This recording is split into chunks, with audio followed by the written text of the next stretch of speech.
identify with where you are. But number two, you got to get some new information downloaded on inside of you.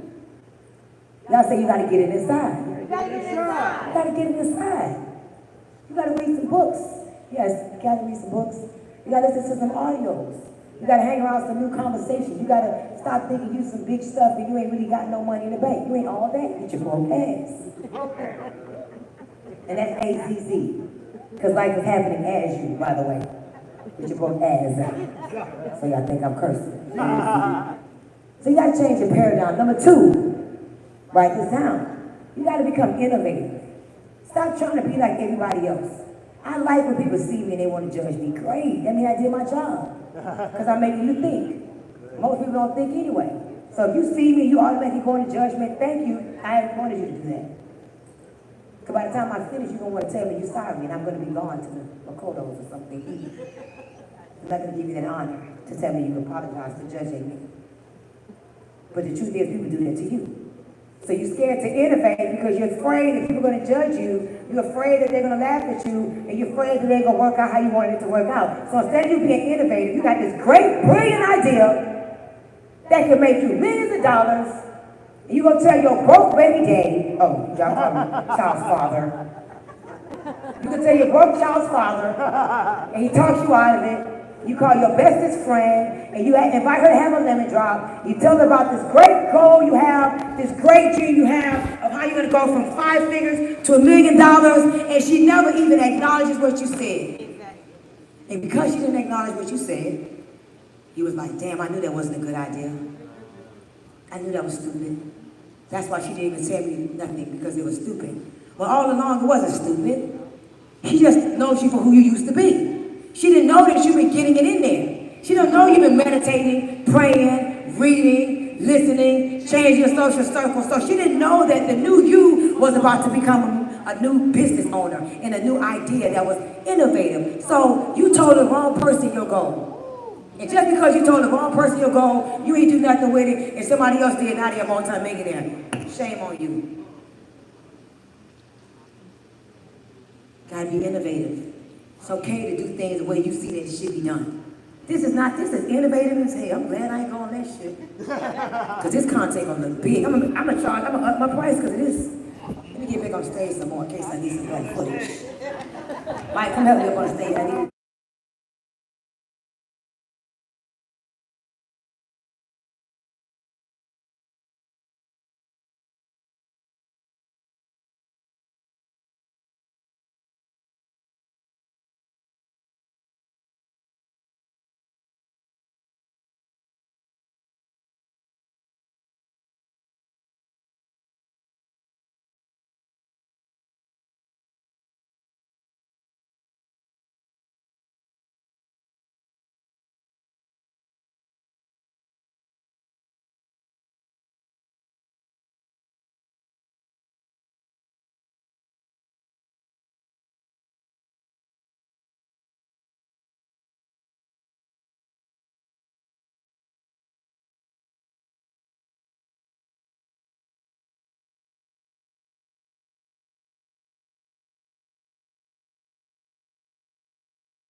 Years ago in school, babe, that don't work no more. So that means your opportunity that you came up with 20 years ago, the concept is played out. You should have did it way back that way. But you didn't. So if you want to pivot into a new season, into prosperity and not into poverty, you may need to be looking for a new opportunity or a new way to look at your opportunity by adding some innovation to it. But if you're not around the right people, you're not going to do that, because the people that we hang around either fuels us or discourages us. So is your opportunity viable for 2025 business? Or are you still building on an antiquated foundation that ain't even working no more? And you still trying to pump it, baby? That's pumping oil don't work no more, bro. So you got to ask yourself, is this opportunity right? Is the timing for this opportunity right? If not, you may need to get up and pivot. I love pivoting. Because I always pivot into prosperity. You know why? Because I deserve the best. How many of y'all believe that you deserve the best? Make some noise.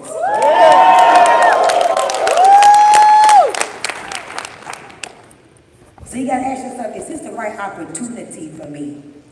Is this the right vehicle for me? Or am I holding on to a dream that's now turned into a nightmare? Never allow your memories to be bigger than your dreams. And be careful when your dreams turn into nightmares. The T in pivot is this, and I'm almost done. I promise you, I'm going to let y'all stand up and clap in a few seconds, I promise you. The T is time. Listen, y'all, there's no better time like right now. It is a big wealth transfer happening. We're going from paper money to crypto, from, people working behind the computers to AI, robots taking over the jobs. Like, man, it's a big wealth transfer that's happening right now. But I know that there are some people so scared, vacillating on who they are, and they're so afraid. I don't want to change. My friends are going to talk about me because I told them I was going to be in la. And I don't want to be in la no more, so they're laughing at me. Baby, when la ain't working, then you better follow la and go somewhere else, okay? It is time for a change. Yes. And you came here to the Domination Conference because it's time for a change. See, I looked up the word Domi. I want to give y'all something. Can I give y'all a little gift? Yes. I looked at the word Domi, D-O-M-I, and it means my house. And I looked at the word nation, and I said, man, my house, my nation. Wow. So I thought about my career. I'm a professional network marketer. I've coached 139 first-generation millionaires into millionaire status, and my goal is 1,000 millionaires before I die. My goal in 2026 is 60 new millionaires. In 2026, I, Nicole Wellington, I will coach and mentor 60 individuals to millionaire status. I, Nicole Wellington, I will coach and mentor 60 individuals to multi-millionaire status, because network marketing is my house. The question I want to ask you today, in your profession, how many of y'all here are entrepreneurs? Raise your hand. I want to tell y'all got to work on y'all energy. No, I'm being for real. This did not give me the energy of a room full of entrepreneurs that want to fuel their dreams and goals, that's going to multi-millionaire status, that's going to billionaire status. When I walked out here, I didn't get the My House Nation energy. I didn't get the energy that if Amrinder asked me to come out here to help him to find the most energetic person that's going to bring the vibes to Domination, which is my house, he's watching to see who has the most vibe, because he wants to do something big that the world has never seen. I can tell you right now, he is not impressed. But if you think that what you do is your house, and you know Amber is in the back watching you, and you go, my house, my nation, stand up and say, my house, my nation.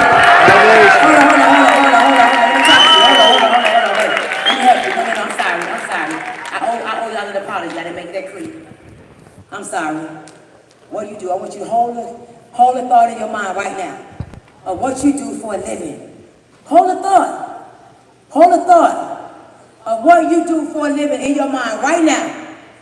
And I want you to think about what your social media page looks like right now. I want you to think about what your YouTube page looks like right now. I want you to think about the books you've written, the courses you have or don't have, how you dress, how you represent yourself. And I want you to just imagine that Amrinder is right here looking at you, and depending on your energy, he's going to determine from your energy, which comes from within, if you really believe within the core of your beingness that what you do is your house. See, what I do is my house. See, nobody can't stop me from what I do. I walked away from a multi-million-dollar income just about 7 days ago, and I'm already breaking records. My daughter, which is my legacy, I see her right here, already breaking records. Manaya, breaking records. I see one of my girls, Sheila, that's on her way to $1 million right here, breaking records. So we can do whatever we want to do, because as long as I'm there, I know we're going to win. Because why? Everywhere I go is my house. So make sure the question. Domi, D-O-M-I, means my house. So on the count of 3, I want you to say these words after me. My house, my nation. My house, my nation. 1, 2, 3. My house, my nation. All right, that's good, y'all. Listen, I'll see y'all next time. My name is Kamboj, and I'll see y'all at the top. Let's go!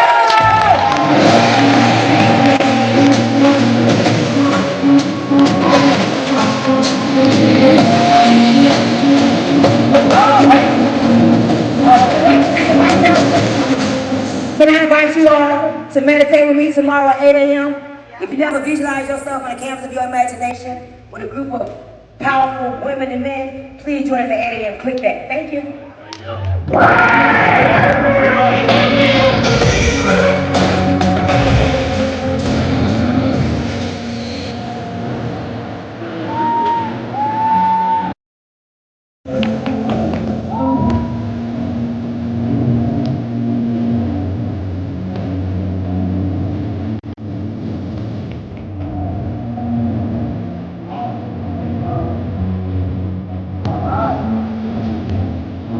Am I good? No. How's that? Pretty badass, huh? Who's at the VIP lunch? Was it good? Okay, the reason why I want Stormy to come up on stage right after lunch, because what happens when you have lunch? You get tired. Jamie's right. We get tired. Insulin, carbs, bam, so high energy lifted up. That was the whole motto for this. Alrighty, so at lunch she did a Q&A panel of personal branding with my good friend Melissa and one of our teammates, Maritza, as well too. They had some good conversations. So, could I have the slide back up, guys? Alright, let's get into it. First thing we talked about was the hustle. How do you go for your business? There, perfect. First, we talked about how do you get from your business from 1 to 0 and some of the bottlenecks you're going to deal with. Now we're going to talk about the foundation. Once you have done all that, kind of the starting work, now it's the second part, foundation. Foundation is basically, to me, think about it as this. The first part is you digging up some dirt, putting the seeds in, and you pile to close that up when you're waiting for the roots to grow. That's foundation. Very crucial part of the business. Okay? What the foundation part is, you're building your first scalable system and team. Did you guys like what Pedro said? Right? Any key takeaways that you guys want to shine back on? Leadership. What was it? Leadership? What else? Just say it out loud. Huh? Excuses? What else? Credibility. Create resiliency and what? Grit, resiliency, and bounce back ability. What else? Trust and gut. What else? Pressure and resilience. I'm sorry, say again? Pressure and resilience.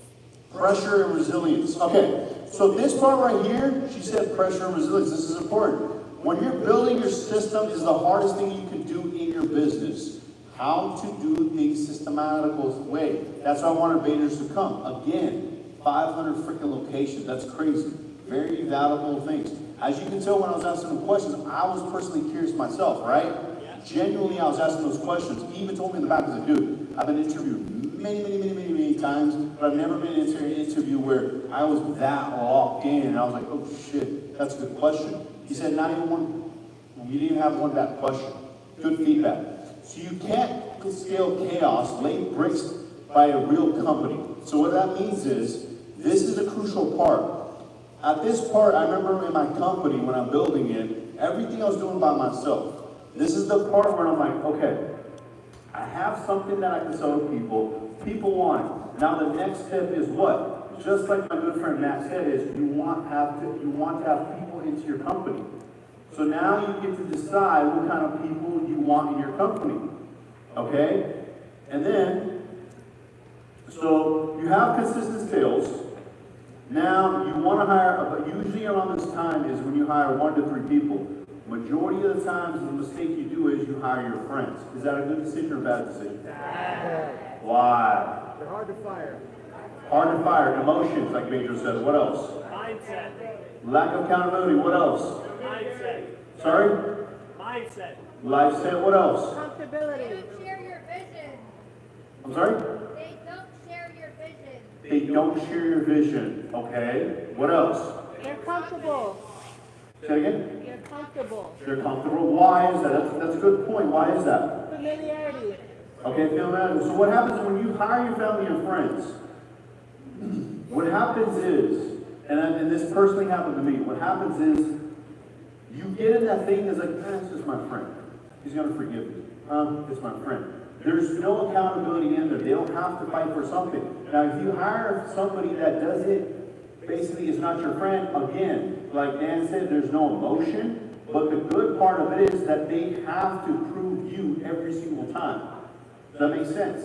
Yeah. So, for an example, Miguel, I've known him since he was 14 years old. He worked with me at GNC for a few years. Then he did his own thing. Then I acquired his e-commerce business. I took it over 3 months later. I showed him the profitability. He's like, no way, I'm all in. But we did have a friendship. Now, Miguel, let me ask you this. That friendship, there's a thin line that I've made it very, very clear to you, right? Thin line between friendship and workman, correct? Correct. Okay, has there ever been a time where it had to be work-related? Was I ever be like, he's my good friend, I won't be able to tell him directly yes or no? No. No. Have any single time you said to me, what happens is, if I can do that for him, can you do that for me? You see what I'm asking you? Yeah. So, Miguel sees me as a friend, but on the other side, I'm also his CEO and the founder of the company, right? Should he be afraid? Never. Really? You're not scared? No. What the? You're fired, bro. My right-hand man's fired. I'm kidding. So what I'm trying to say is, there's a part, so I thought fear was good in the company until Dan comes into my company. By the way, have you guys ever seen the show Billions? Yes. Remember that character, Wendy? Well, Dan right here is a Wendy for our company. All of our guys, since we're crunching numbers, we're doing all this stuff, 15 companies, multiple countries, go, boom. I have to be the leader of the company, but I needed somebody for my company that they can rely on. So Coach Dan told me that. You are not responsible for your people on their personal side of issues. So I told Dan, I said, look, bro, I don't care how much it costs. I have these people, I need to have them perform. Didn't I say this, Dan? I need to have them perform, not for my company. But I need to have them perform professionally, personally, more than they can do for my company, right? Yes. Okay, I said that, he's like, they trust you, what does that mean? I said, look, if they're working for me, I'll take care of them. But mentally, if someone's issues are happening in the family, I can't solve those. I don't want that on my plate, right? But Dan can. Then, a lot of CEOs, the point I'm trying to make is, a lot of CEOs, you're doing a lot of different things. You have all this chaos in your mind. The biggest thing you can do is share it to your friends, family, and your spouse, right? What happens and what do? They shelter you. They're not going to tell you the truth. A person like Dan, who's a professional in this, what does he do? Opens your mind, expands, right? So he's taught me a lot, and he's taught me very different values. The number one value he taught me was putting that thin line between friendship and business. And how do you do that? And he's taught me a very well way how to do that. And I thought fear was good. My people need to freaking fear me. When I walk in the building, they need to fear me. I am the mafia. I'm the dog. Right? But the coach then says, is it fear? Or should they be disappointed trying to disappoint you because they didn't hit their targets? Oh, isn't that different? Right? Yes, sir. So that's what I'm trying to say here, is when you hire somebody, it's about more accountability than fear. They shouldn't fear you. They should love and respect you, that any issue that comes into the business, they're able to bring it to you. Okay? Then what happens is, we don't have no documented process. I remember my GSC times. Okay? I didn't document anything. I'm working in the business. That's another lesson right here. In the 1 to 3 million range, from 0 to 3 million, you're always going to be working in the business. You're not going to be working on the business. And that's a very hard pill for everyone to swallow. My dad taught me this. You want to be a successful business owner? Son, what do? You work your ass off. Okay? You have this employee, you milk his ass. Every nickel, penny, dime, you make him work hard as shit. Is that good or bad? Bad. Horrible. Right? And then my dad's over here, probably he's, where is he? Sitting over here somewhere. He's probably on his phone looking at the gas station running out those cameras. Is that working in the business or on the business? Come on, bro. That's not how you do things. Okay? Now, actively hiring for the post instead of strategically recruiting. What does that mean? Raise your hand if you know what that means.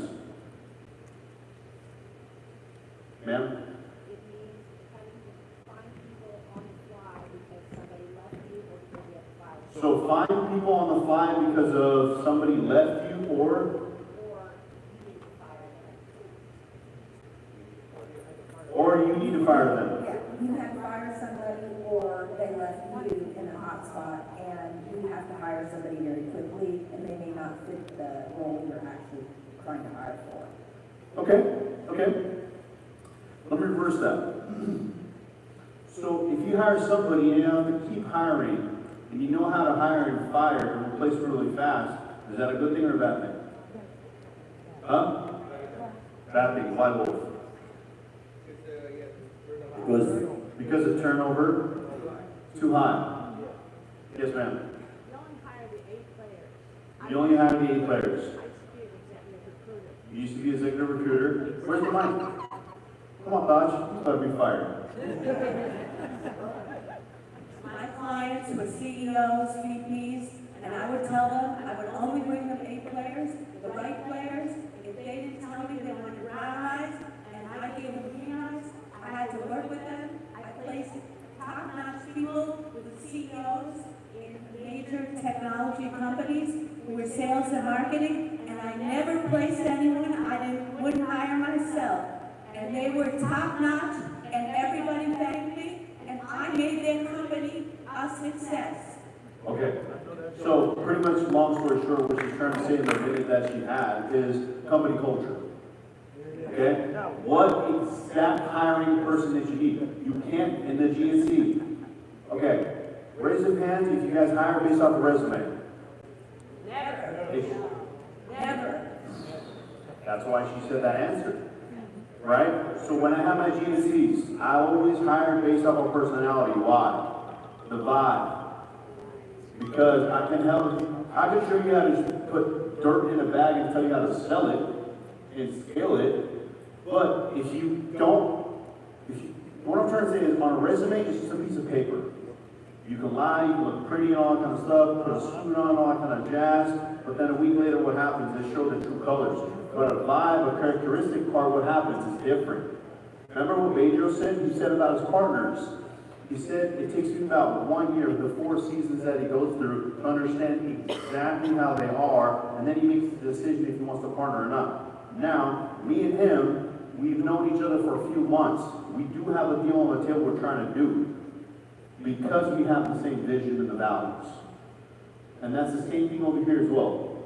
When it comes to recruiting, like I asked him, how do you know which partners you're looking for? He knows exactly. Where's the podium at? Tosh, can you do me a favor? There's a book on there that says the playbook one. Can you run? Dude, he just called you 5 times a day, can't even run me. Come on. You see how people get chewed out of my company all the time? No book. Did somebody steal it? There's a book there. It's on there. It's a white book. No. Yeah. Let me see that. Yep, that's the one. No. Okay. So this book right here, Wolf, you know about this book. I told you about this, right? Okay. So me and Wolf, we're in Club Scottsdale. We're talking and everything. We're vibrating. We think the same way and all that kind of jazz. And he said, let's do business together. I said, no. Before we do business together, I'm going to hand you this book. This book says, Kamboj Venture Success Playbook. It's going to get printed soon. So I said, this book literally tells you how I operate. It tells you how I view, how people work with me, my employees, what I expect from them, all that kind of stuff. And Coach Shan helped me. This was his idea. We spent 16 hours with interviewing, non-stop trying to create this. You should do this for your company too. What this means is, if me and Wolf want to partner up, I give that to him. He knows exactly how I operate and what I need in life. Does that make sense? Yeah. You set the standard. And that's what we need to do over here too, because I know exactly what kind of partners, people, and everything I'm looking for. That's when we come to the recruiting part of things. Now, this is the stage where your mission, vision, goals, and values are really accounted for in the $1 to $3 million. This is going to shape everything. Then from there, you start creating your company, your 5-year plan. Every single company I have, I always create a 5-year plan, and then I reverse each of that per year. So in my team, Neha and I, we worked last year. I went in, I think it was December, right, Dodge? Phoenix? December 7th or something like that. We go to Phoenix, we started 5 brand new companies. Okay? We did Hell Week. We sat there for 2 days and we planned out exactly what these companies were going to do. What the mission was, vision, goals, value, the 5-year plan, reverse engineered it from sales, marketing, KPIs, and everything in a book and gave it to all of my company guys. So those are my SOPs. So everybody knows exactly what I'm doing. So now I'm creating a system. So I'm removing myself away so my team can do it. On the 1 to 3 million, all you need to do is just create a 5-year goal so you have your targets. And you can literally hit whatever target you want. If you do it this way, reverse engineer it. Does that make sense? Yes. Is this valuable or no? Yes. Thank you. Okay, so now you start, this is the time when your focus is to start to put in all the SOPs. Reason being, because the next phase is the structure where you get anywhere from 3 to 8 million. And the structure part is literally going to take me 2 hours to explain, because that is how you take your company to the next level. And I'm going to get very technical on that. So your SOPs need to be very simple and sweet, just how you do simple things. From sales, from customer acquisition, from when the customer buys from you. Like for an example, with something with us. Customer comes in, whatever it is,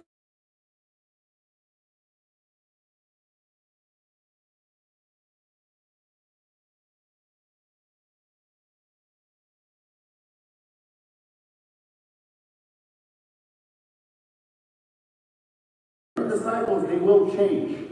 Why? Because you put more system and process along the way. Your leadership team changes as well too, which we'll talk about later. Hire your first core team member to own operations and delivery. This is the first time you hire an operations manager, like Matt said. When we're doing that case study, the 250K, this is where the sales manager comes in. Boom. You can afford them, you can get a profit share. You don't have to give them a big salary. A profit share is one of my biggest beliefs I love doing. Why is that? Because you give somebody a piece of the pie. When you give somebody pieces of the pie, what happens? They're part of the company. I'm sorry?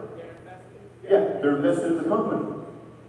Who doesn't want a piece of pie? Everyone that works in my company, every one of them has some type of equity deal. I remember one time I was talking to one of my uncles. He owns a restaurant. And he's talking to one of the uncles and he goes, so there's a guy that's in New York, right? He cooks really good food. He's a really good chef. And then I'm just listening from the corner of my ear. And then he goes, I got him to work for me at my restaurant, and I'm going to give him $16 an hour.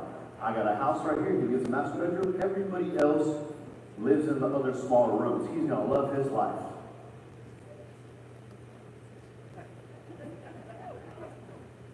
So you're telling me your head chef is okay with you moving from New York to California, $16 an hour, just so you can make more money, you can grow control your restaurant, he can be controlled by you, but he can't have no one dreams. And then I said, Uncle, why don't you do this? Why don't you give a little bit of equity in the deal?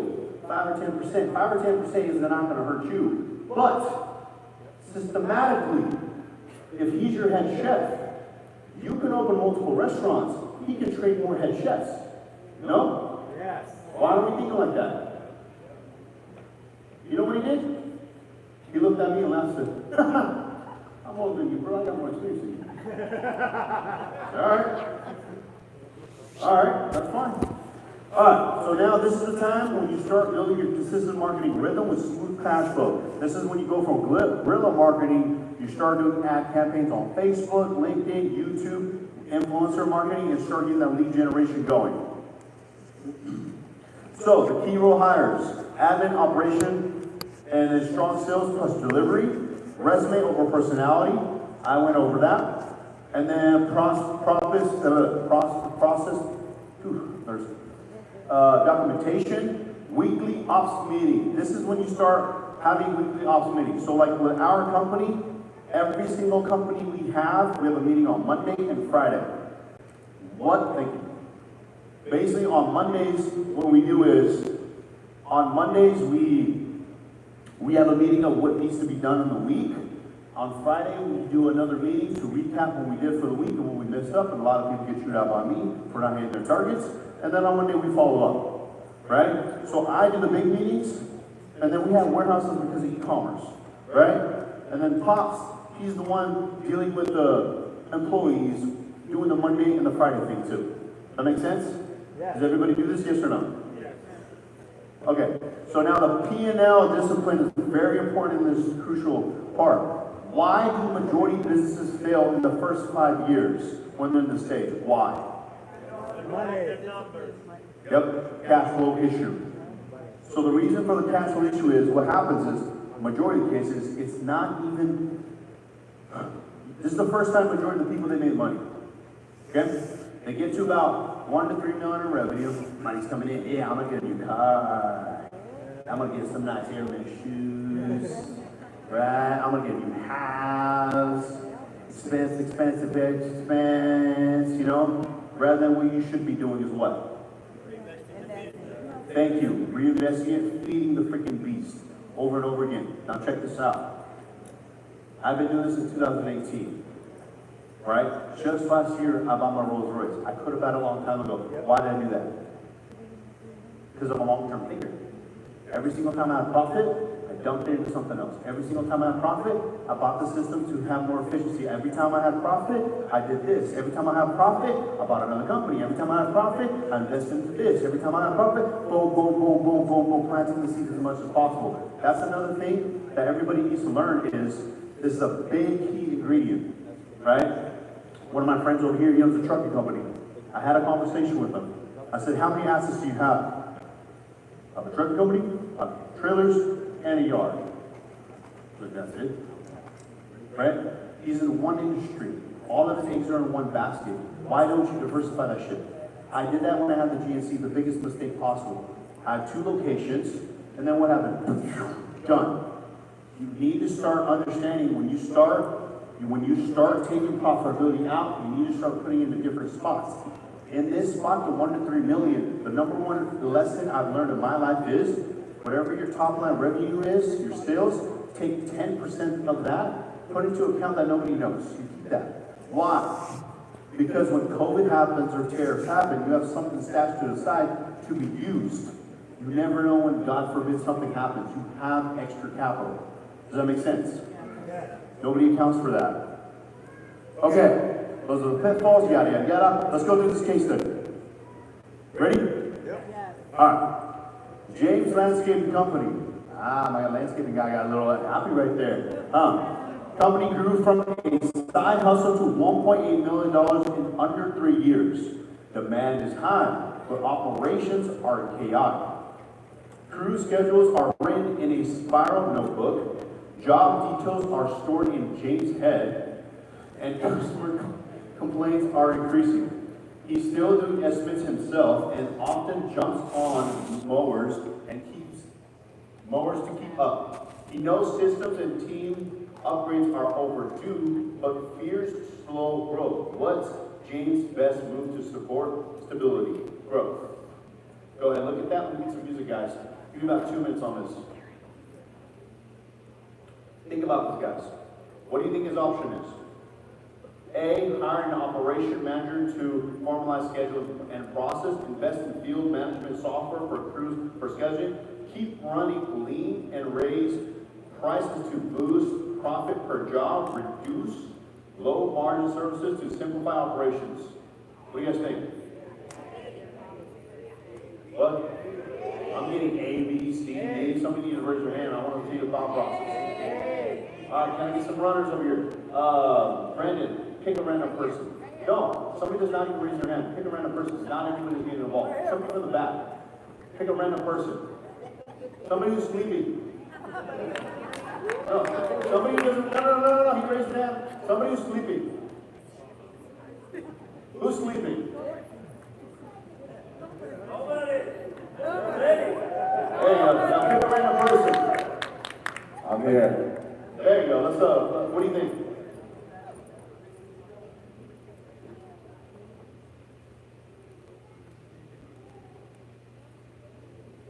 I'm just reading it. He's finally awake.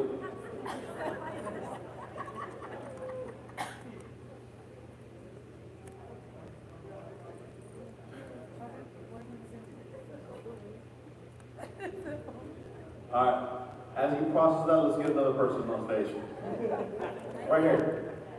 Let's get a mic right here. Mike. There we go. That's a runner. Where's the other one? Dodge would have too? I would say A first, then B. You need to have someone oversee the scheduling, his mind, take out all the processes out of his mind, and then put systems and software in place that will help automate and implement everything without him having to be there. The key is that he needs to be able to separate himself from the business without, and trusting that the business will run by itself. So he can go and take a vacation without thinking that the house is gonna burn down. Perfect, okay. And you said B as well too, right? Yeah, A first, then B. Okay. This is, yep, I like that. What else? Anybody else? I need 2 more people. Oh yeah, the main guy. Where's the runner? He's actually running. He's the race. Alright, so the A and B are very important, but B is first. Why? The reason B is first is because 1.8 million is not a very large company. So there's a lot of technology when it comes to CRMs that the owner can do himself that automates those processes and you can stay leaner. An operations manager is going to cost $80,000. Bringing that $80,000 cost in as a sole proprietor, only doing 1.8 million, when there is technology that can systematically route the crews, and each crew foreman has a telephone that they automatically get those updates, and it allows him to be able to manage it. So it's B first, then A after you get to about 3 million. I totally agree. That's a great answer. You see how he has that experience? This is why we're doing case studies. The reason why I say that, think about it. If you go back to the case study, it says right here, but operations are chaotic because the screw schedules are written in his spiral notebook. When was the last time you wrote something in a notebook and you freaking forgot? But if we have technology, the most powerful thing on planet Earth, why don't we utilize it? Google Calendar. Right? What else? You got a crew scheduling and all that kind of jazz. All right, our next guest speaker is ready. Is he ready? Okay, perfect. This guy, you guys are about to be shocked. Who's coming next? This is supposed to be random. This is totally random, but I'm freaking stoked. I'm freaking stoked. You guys gotta get stoked. You guys gotta stand up for this guy.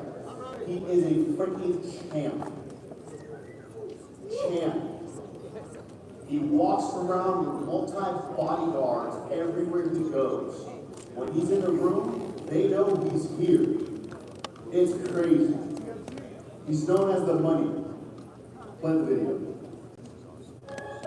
Me in the sport of boxing, I was willing to die doing something I love. So if you want to die, do something that you love, 99% of the time you're gonna come out on top. Just like Kobe Bryant, Michael Jordan, to the best. You know? You gotta take a shot, even if you miss. You gotta take a shot. Please welcome, record Domination, and over the air, welcome to the Super Bowl of the Champion. Here is Hawkins, future Hawk from the right. We are the best in the top attraction. Superstar, ladies and gentlemen, introducing the sensational and undefeated heavyweight division champion of the world,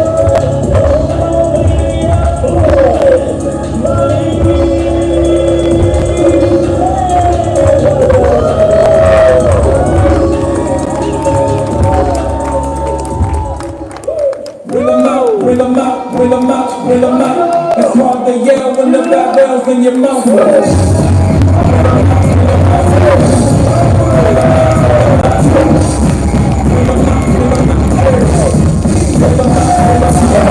I'm alive on the VIP, hurry like house lights when I see money. Inside, wanna see my lead, the whole city got kids, I heard he got food, well I'm got a hit, so we got. Who's in the city, I'm fast, and I see that. Dream back now, I'm ain't on how to act now. Wall Street's gonna make it bounce back down. Still time, another stack, time to stack down. Still push the button, let the pull the back down. I'm on the road, pull the show, pull the back down. Mississippi, Mississippi, Mississippi.